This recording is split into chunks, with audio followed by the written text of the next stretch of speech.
Hi and welcome back to Warframe. So today we're going to take a look at the Tonkor, which can be bought for either 200 platinum or you can buy the blueprint for 30,000. It is going to take, actually that is really cheap to build. 1500 salvage, 200 oxium, 800 cryotic and 2 argon crystals. That is ridiculously cheap to build. Wow. And it's a grenade launcher. So building this would actually be an easier way of doing it considering the blueprints in the marketplace anyway. Only downside, it's a 24-hour build and it is 60,000, so that's actually quite expensive. This thing looks absolutely gorgeous on here. It is very, very Viper-like. But quickly comparing it to the Penta, which is another grenade launcher, it does less blast damage, but it does have puncture on it. The Penta has impact though, so the Penta does more damage, seems to fire about the same, reloads slower, slower crit rate, slower crit chance, lower crit chance. So wow, this has a 35% crit chance, 12.5% accuracy, though that is pretty bad, and the magazine is only 2 in the Tonkor. So the Tonkor does seem to be slightly worse, but it is a lot cheaper to build than the Penta was. It also has a huge downside of there is not a single polarity in it. That is going to be this weapon's undoing, to be honest, because, well, it's going to take at least 3 formers before this starts to be any good. Possibly 4. Oh, this is better fire amazingly to make up for that. Of course, the first thing that really stands out about this thing is its looks. Straight off, this is the Vipers. I mean, it looks very similar. It shares the same colours, it's got the same yellow thing bolted to the side of it. I'm wondering what they'll do for a melee weapon to kind of coincide with the Viper style weaponry. So this thing is just absolutely weird. The main thing is that it has a rocket jump. The weird thing is you don't have to be standing right above it for it to take effect. Oh, I actually missed with that one. Whee! And it actually does give you some really nice height.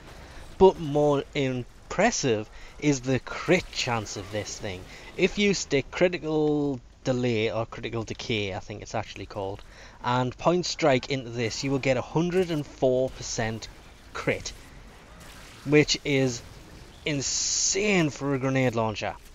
It's basically 100% chance of a crit. This build, however, because I haven't formatted it yet, doesn't have critical delay in it. Without that, it still gets, is it 84 or 86% with just the one crit mod in there, and that is insane as well. And unlike the Ogress and the Penta, I haven't gone for just straight up blast damage for this thing. I have dropped viral in there as well. I did have corrosive on, but I had to take that off.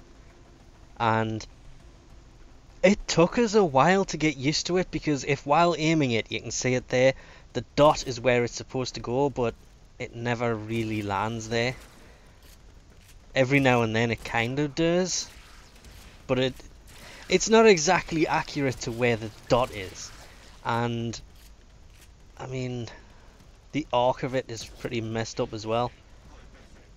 It is really difficult to get used to the distance on this, and the fact it only has 3 grenades in it, kind of 3, I wish, 2 grenades and then you've got to reload, means, especially against things like the infected, if you get stuck in a crowd like that, the constant knockback will stop you from being able to reload the weapon. So you constantly find yourself reloading with this thing, but even that is okay. It's not an insanely powerful grenade launcher. The Penta and the Ogress, in my opinion, still hands down probably much better than this. But I mean, it is insanely useful, and I think it'll work with these guys. Nope. You can troll your allies with this, you can shoot them, at their feet and launch the people you're playing with. So this is basically going to become a hell of a troll weapon. I have been doing it. It has happened to me a lot. How do I put it? This was a funny situation while doing a survival mission where I died and I was bouncing on them. So yeah, it is a fun weapon. I like it. It's fun to use. It takes a while. In all honesty, it takes way too long to get used to it. And compared to the other rocket launcher, grenade launcher types in the game, the Penta and the Augur is still much better than it. But it is, if you look at it more as a fun weapon than anything else, just whatever you do, don't run around doing this.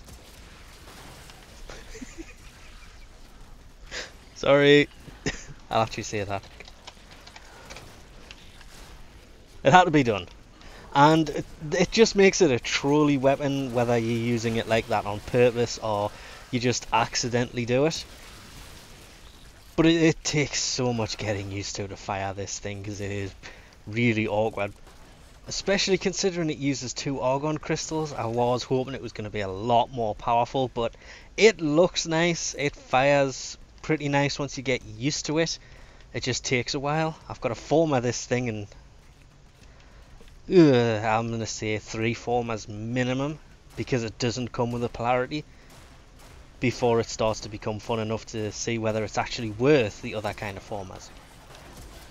And the bouncing of the grenades is also unpredictable. Oh, I'm not the only one using this grenade. Nope, that's not the grenade, that's the miter. Because, leave me alone. I can't do anything. So you bounce it off the wall. Oh, nope. Guy stepped in front of us. Reload. Bounce it off the wall, and it's sitting on the floor. There it is, and boom. So you'll find yourself running into these things quite a lot, because they'll just be laying on the floor and you won't see them, and boom.